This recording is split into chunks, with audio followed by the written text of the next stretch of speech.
The DJI firmware team must have had a pay rise because they've been pushing out numerous updates this week, the latest being for the smart controller.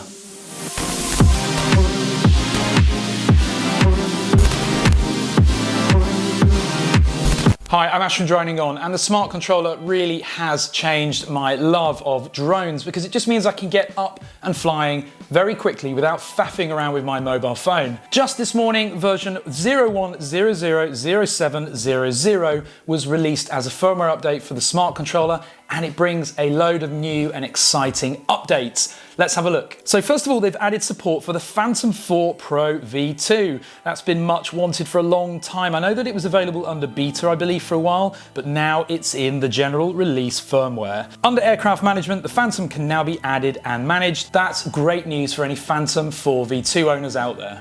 Next is added ability to view HDMI live broadcast by connecting the goggles.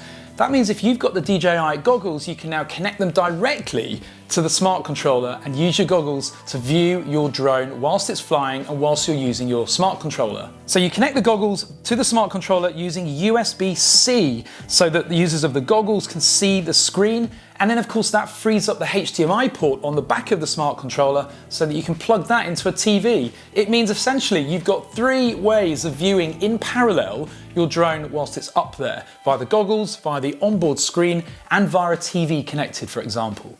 And finally, one last update, which is always nice to see.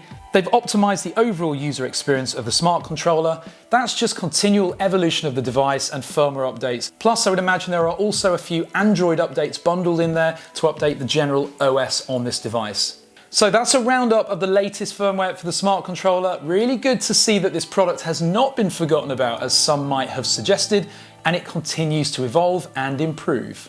Comment below with the features you'd like to see introduced next to the smart controller. Give this video a thumbs up or a thumbs down if you're really not that smart, and click the subscribe button. Thank you very much for watching.